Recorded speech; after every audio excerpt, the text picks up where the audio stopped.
Un curso de milagros. Reflexiones de Sara. Lección 46. Dios es el amor en el que perdono. Comentario de Sara. ¿Cómo piensas acerca de quién es Dios? Si crees que Él hizo este mundo donde la gente sufre y muere, quizás te preguntes qué clase de Dios permitiría que todo eso sucediera. Él no puede ser un amor perfecto y aún así ser responsable de la condición de este mundo. Dios no es a la vez iracundo y amoroso. Dios es solo amor y no hay separación entre este Dios de amor y el verdadero ser que somos. Si aceptamos la historia de Adán y Eva, aceptamos el concepto de que Dios los expulsó del paraíso por comer del árbol del conocimiento del bien y del mal. Esto significa que Dios preparó este escenario en primer lugar y probó a Adán y Eva para ver si harían algo incorrecto. Dios, siendo Dios, habría sabido que esta tentación los conduciría a su caída. ¿No es así? ¿Por qué confiaríamos en un Dios tan manipulador como ese? Un Dios amoroso no haría eso. En el libro La desaparición del universo de Gary Renard, Arten describe la situación así. Y entonces Dios continúa y crea a Adán y luego le consigue una cita, Eva. La vida es un paraíso, pero Dios les da esta única regla. Hagan lo que quieran, niños, noqueen, pero no se atrevan a comer la fruta de ese árbol del conocimiento de allá, y entonces la serpiente hace lo suyo. Eva muerde un pedazo y tienta a Adán, que muerde otro pedazo. Ahora hay mucho que pagar. El gran hacedor enojado echa a Adán y Eva del paraíso. Incluso le dice a Eva que va a sufrir un dolor terrible durante el parto, solo por si acaso. Eso la enseñará. Pero espera un minuto aquí. Si Dios es Dios, ¿no sería perfecto? Y si Él es perfecto, ¿no lo sabría todo? Incluso los padres de hoy saben que la forma más segura de hacer que los niños hagan algo es decirles que no pueden. Entonces, si Dios es Dios y Él lo sabe todo, ¿qué ha hecho Él aquí? Robert Perry escribe que muchos de nosotros empezamos creyendo en un Dios del que se decía que era amoroso, pero que tenía un lado decididamente hostil. Era punitivo y dado a actos de violencia. Ahogó a todos esos aurigas en el Mar Rojo, por ejemplo. De hecho, Él ahogó al mundo entero, excepto por el contenido de un arca.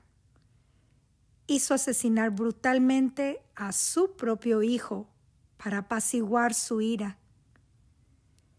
Estas historias pueden haber sido de hace mucho tiempo, pero tuvieron implicaciones definitivas para nuestras vidas en el presente. Nos preguntábamos si tener un accidente automovilístico o perder nuestro trabajo era un castigo de Dios por algo que habíamos hecho mal. O tal vez Él estaba probando nuestra fe y nos preocupaba si estábamos pasando la prueba o no. Este Dios definitivamente no querría que nos divirtiéramos mucho. Por alguna razón, Él nos equipó con una gran cantidad de impulsos y deseos y luego nos ordenó resistirlos y reprimirlos. Y temíamos que si no teníamos éxito en eso, si caíamos en la tentación hoy, podríamos arruinar nuestras oportunidades para la eternidad. Aunque no hayamos sido criados con esta versión bíblica, está en nuestra cultura y constituye parte de nuestro pensamiento. Es el Dios con minúscula que hizo el ego. Como leemos en el capítulo 23, sección segunda, las leyes del caos, pues si Dios no puede estar equivocado, tiene entonces que aceptar la creencia que su Hijo tiene de sí mismo y odiarlo por ello. En otras palabras, le decimos a Dios quién es Él y le exigimos que acepte nuestra versión de Él. Lo hemos hecho a nuestra imagen e insistimos en que tenemos razón acerca de quién es Él. Es el Dios del que leemos en la Biblia. ¿Cómo podemos confiar en un Dios así? La historia es simbólica de la creación del mundo y de los cuerpos y la naturaleza de la mente inconsciente.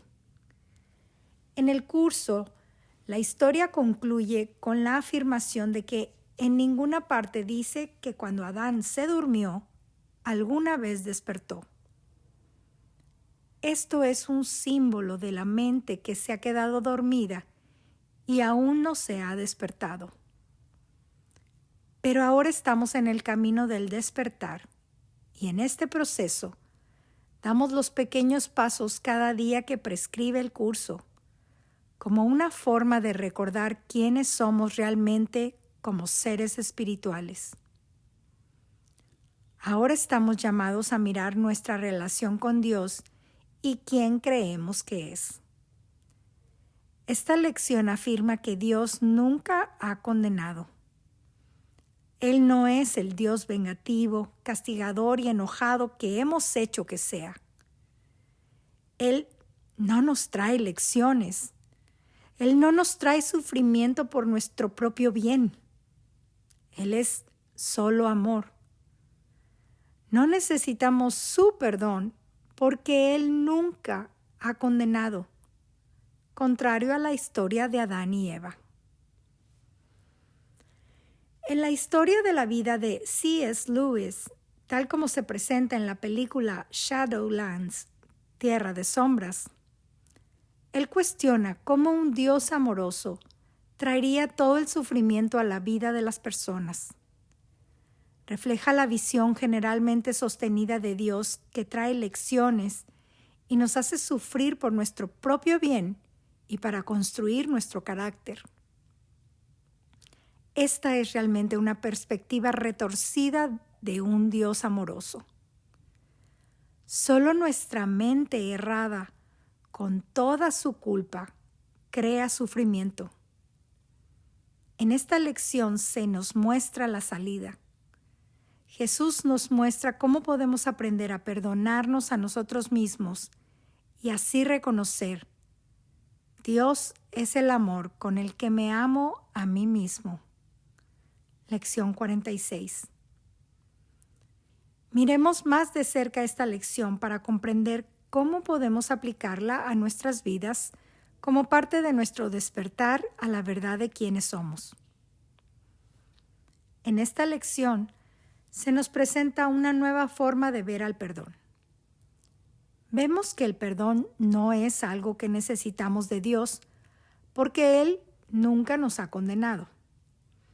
Solo lo necesitamos para nosotros. También aprendemos que el perdón no tiene nada que ver con nadie más. Lo que estamos perdonando es la culpa en nuestra mente que hemos proyectado en los demás. No existe ninguna relación entre lo que es real, el amor de Dios, y lo que tú piensas que es real, que es todo lo que parece sucedernos en este mundo. En la lección de hoy, Jesús nos recuerda que el perdón es la mayor necesidad de este mundo y esto se debe a que es un mundo de ilusiones. Lección 46. Lo que hacemos cuando perdonamos es liberar este mundo de las ilusiones, liberando nuestros pensamientos sobre él. Este mundo nos parece muy real, pero no lo es. Su origen es nuestra creencia en el pecado que se deshace cuando elegimos perdonar. Si el mundo no es real, nada de lo que pensamos que hemos hecho ha sucedido. Y cualquiera que creamos que hemos lastimado no ha sido agraviado. Entenderemos esto más completamente en lecciones posteriores. En este momento, necesitamos entender que los únicos heridos por la falta de perdón somos nosotros mismos. Nuestra falta de perdón nos mantiene encadenados, atados y temerosos. El perdón deshace todo esto.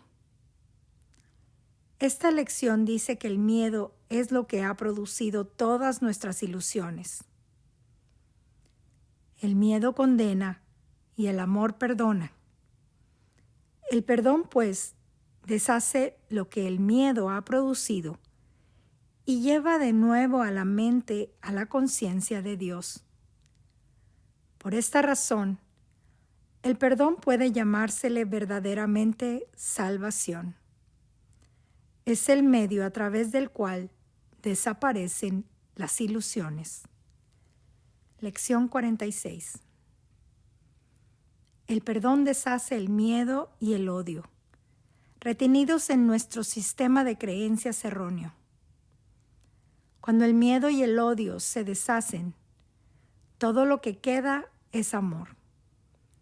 Dios no nos salva de nuestro pecado porque nunca sucedió y no es real. La verdad es que no hemos pecado. Solo hemos comprado el mito del ego de que hemos hecho algo terrible y ahora debemos huir hacia el cuerpo y el mundo y escondernos de Dios. De lo que somos salvados es de la creencia en el pecado y la culpa y por lo tanto de la creencia en la realidad de este mundo. ¿Cómo se aplica todo esto a nuestra visión de Dios? En los puntos de vista religiosos tradicionales, Dios perdona nuestros pecados, lo que significa que verdaderamente hemos pecado. El pecado es real y por lo tanto somos culpables. Si realmente somos culpables, no hay base para el perdón. Dios primero tendría que afirmar nuestra culpa como merecida y luego perdonarla. Significaría que el mundo es real y que Dios tendría que salvarnos de nuestra pecaminosidad. Lo que Jesús nos dice es que el pecado no tiene realidad. Se nos dice en el curso que el principio de expiación significa que nunca hemos dejado nuestra fuente. El principio de la expiación estaba en vigor mucho antes de que ésta comenzara. El principio era el amor y la expiación fue un acto de amor. Antes de la separación, los actos eran innecesarios porque no existía la creencia en el espacio y el tiempo. Fue solo después de la separación cuando se planearon la expiación y las condiciones necesarias para su cumplimiento. Se necesitó entonces una defensa tan espléndida que fuese imposible usarla indebidamente, aunque fuese posible rechazarla. Su rechazo, no obstante, no podía convertirla en un arma de ataque, que es la característica intrínseca de otras defensas. La expiación, pues, resulta ser la única defensa que no es una espada de dos filos. Tan solo puede sanar. Texto capítulo 2, sección 2. Somos seres santos, eternos, ilimitados e inocentes de luz y amor, aún en la mente de Dios. Creemos que nos separamos de su amor y ahora tenemos que hacer nuestro propio camino en el mundo. Pensamos que hemos hecho algo terriblemente malo y merecemos un castigo. El perdón nos ayuda a recordar que no pudimos separarnos del amor, no hemos pecado y no somos culpables. Aceptar la expiación es aceptar la verdad sobre nosotros mismos. La expiación es la corrección de nuestro pensamiento equivocado. Aquellos que perdonan se liberan a sí mismos de las ilusiones, mientras que los que se niegan a hacerlo se atan a ellas. De la misma manera en que solo te condenas a ti mismo, de igual modo solo te perdonas a ti mismo. Lección 46. Lo que hacemos es proyectar la culpa en nuestra mente sobre los demás y hacerlos responsables de nuestra condición. En otras palabras, responsabilizamos a los demás por lo que realmente está en nuestra mente para que la culpa recaiga sobre ellos. Proyectamos nuestros pensamientos de autoataque en los demás y los hacemos responsables de cómo nos sentimos. Con el perdón, retiramos estas proyecciones y vemos que comienzan en nuestra propia mente y que solo pueden ser perdonadas ahí. Muchas oportunidades de perdón surgen en nuestras relaciones con las personas que creemos que nos han hecho algo. Pueden ser personas que no nos agradan, personas que condenamos activamente o personas que creemos que amamos y que nos hacen enojar. Mencione a cada uno por su nombre y diga: nombre, Dios es el amor en el que te perdono. No importa en qué medida no los hayas perdonado o los has perdonado completamente o no los has perdonado en absoluto. Lección 46. Cuando los vemos como separados de nosotros y proyectamos culpa en ellos, es porque no queremos reconocerlo en nosotros mismos. Así, nos condenamos junto con ellos, haciéndolos responsables de la culpa que creemos que hay en nosotros.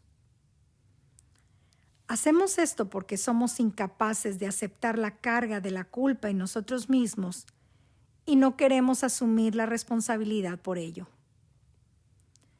No somos conscientes del alcance de la culpa en nosotros mismos cuando la proyectamos sobre los demás.